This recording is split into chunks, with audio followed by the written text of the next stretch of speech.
Hello friends, स्वागत है आपका हमारे यूट्यूब चैनल पर। साथियों, मैं आज इस वीडियो में मूल निवास प्रमाण पत्र बनाने के लिए ऑफलाइन फॉर्म कैसे भरा जाता है उसके ऊपर हम इस वीडियो में पूरी जानकारी देंगे। तो साथियों, वीडियो पर एंड तक बने रहना है और चैनल को सब्सक्राइब नहीं किया तो सब्सक्राइब जरूर कर देना और वीडियो को लाइक कर देना है। अगर साथियों आप राजस्थान के निवासी हैं तो मूल निवास, ये राजस्थान के मूल निवास बनाने के लिए ऑफलाइन फॉर्म होता है। ये फॉर्म आप कैसे फिल कर सकते हैं, तो ऑफलाइन फॉर्म भरने के लिए पूरा वीडियो देखना, आपको समझ में आ जाएगा। तो साथियों, सबसे पहले आपको प्राप्ति का पासपोर्ट साइज फोटो, यहाँ पर आपको अपनी फोटो लगानी है। अगर आप अपना मूल निवास प्रमाण पत्र बना रहे हैं तो आपकी फोटो यहाँ पर लगानी है। आवेदक का आधार नंबर, अगर आपका आधार नंबर है वो यहाँ पर आपको लिखना है। आवेदक या परिवार के मुखिया का जन आधार कार्ड, आपके मुखिया, जो परिवार में आपको मुखिया, उसका जन आधार कार्ड संख्या यहाँ पर आपको दर्ज करनी है। प्रार्थी का नाम, आपको अपना यहाँ पर नाम दर्ज करना है, लिखना है हिंदी में। माता पिता पति सुरक्षा का नाम, ठीक है, आप शादीशुदा महिला है तो पति का नाम लिखना है। आप लड़की है या लड़का तो अपने माता या पिता का यहाँ पर आप नाम लिख सकते हैं, किसी का भी एक का, ठीक है। वर्तमान स्थायी पता यहाँ पर आपको लिखना है, आपका गांव लिखना है, आपकी तहसील, पोस्ट, आपकी डिस्ट्रिक्ट, आपका स्टेट यहाँ पर लिखना है। साथियों, ये राजस्थान के मूल निवास प्रमाण पत्र का ऑफलाइन फॉर्म है, ठीक है। यहाँ पर माता पिता पति सुरक्षा का मूल स्थान लिखना है।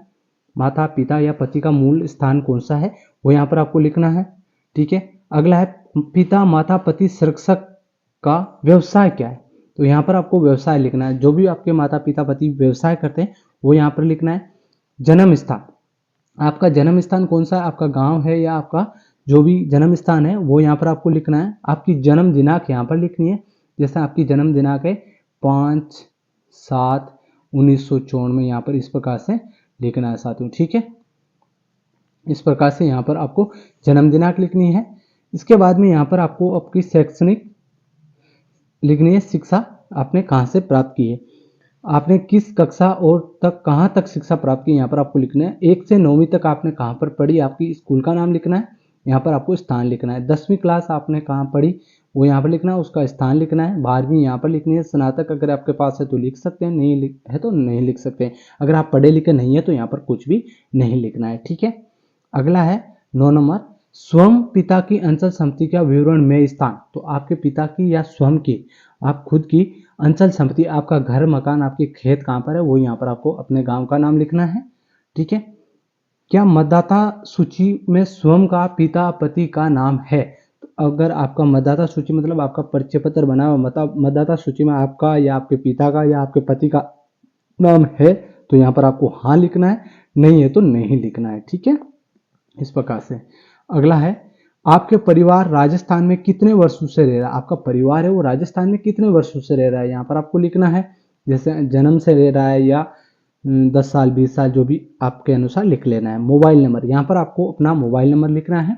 स्वयं का या अन्य का जिस पर प्रार्थी आवेदन से संबंधित सूचना चाहता है तो यहाँ पर आपको अपना मोबाइल नंबर लिखना है। ये सिर्फ महिलाओं के लिए है, जो सेकंड नंबर है ये महिलाओं के लिए। क्या आप विवाहित तलाकशुदा विधवा है तो यहाँ पर आपको लिखना है। आपका विवाह कब और किसके साथ हुआ यहाँ पर लिखना है। क्या आपके पति राजस्थान के मूल निवासी है तो यहाँ पर लिखना है। आप अपने पति के साथ कब से और किस स्थान पर रह रही है तो ये आपको यहाँ पर लिखना है साथियों, ठीक है।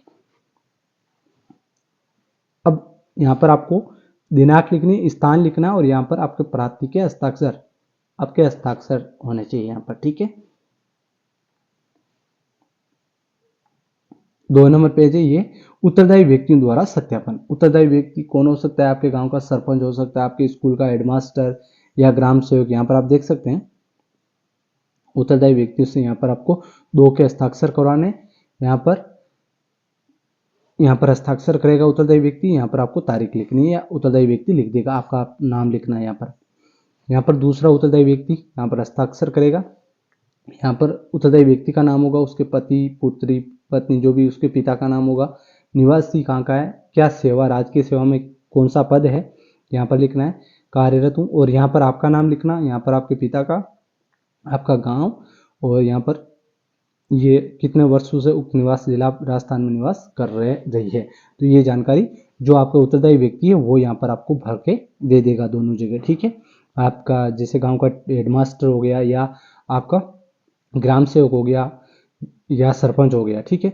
यहाँ पर आपको राशन कार्ड संख्या दर्ज कर देनी, यहाँ पर आपको बिजली का बिल अगर है तो लिख देना है, नहीं तो नहीं। जाति प्रमाण पत्र है तो लिख देना है। मूल निवास प्रमाण पत्र आपके पास है तो लिख देंगे, नहीं तो बना रहे हैं। जमाबंदी यहाँ पर आपको यहाँ पर आधार कार्ड संख्या या जन आधार कार्ड संख्या यहाँ पर आपको लिख देना है साथियों, ठीक है। तीसरा पेज है, तीसरा पेज पर यहाँ पर आपको शपथ पत्र है ये। तो यहाँ पर आपको क्या करना है, बालिग होने की दशा में अगर आप 18 वर्ष से ऊपर है तो आपको ये फॉर्म भरना है। आपका नाम, आपके पिता का नाम, आपका निवासी राजस्थान का हूँ, शपथ पत्र बयान करता हूँ कि मैं राजस्थान का मूल निवासी हूँ। यहाँ पर ये कि मेरी समस्त शिक्षा, कहाँ से आपने शिक्षा प्राप्त की लिखकर यहाँ पर आपको साइन करना है। यहाँ पर आपको तारीख लिखनी है, ठीक है। और यहाँ पर भी आपको दिनांक और तारीख, यहाँ पर दिनांक लिखनी है, यहाँ पर आपको हस्ताक्षर करना है। नाबालिग होने की दशा में अगर आप नाबालिग है तो ये भरना है आपको, ठीक है। नाबालिग होने की दिशा में आपके पिता का ये फॉर्म भरा जाएगा। अगर आप 18 वर्ष से नीचे है तो यहाँ पर आपके पिता का नाम, आपके दादा पिता के पिता का नाम, यहाँ पर आपके जो एड्रेस है वो ये है कि मैं राजस्थान का मूल निवासी हूँ, ये है कि ये मेरा पुत्र, आपका यहाँ पर नाम होगा। 18 वर्ष से नीचे है तो बच्चे का नाम यहाँ पर, पुत्र पुत्री जो नाबालिग है इसके कारण ये शपथ पत्र मैं अपनी ओर से पेश कर रहा हूँ, जिसकी आयु करीबन 18 वर्ष से नीचे जो भी है 17-15 आपको यहाँ पर लिख देनी है। ये कि मेरे उक्त पुत्र पुत्री का जन्म हुआ था ही हुआ है, यहाँ पर आपको जन्म स्थान लिख देना है। ये कि मेरे पुत्र पुत्री की शिक्षा का अध्ययन भी कर रहा है, कहाँ पर शिक्षा का अध्ययन कर रहा है लिख देना है।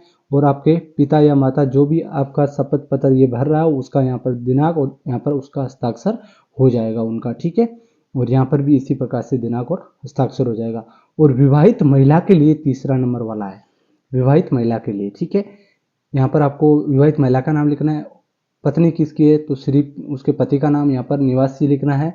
ये कि मेरे पति श्री, पति का नाम राजस्थान का मूल निवासी है, और ये जानकारी देकर यहाँ पर दिनांक और यहाँ पर हस्ताक्षर करना है।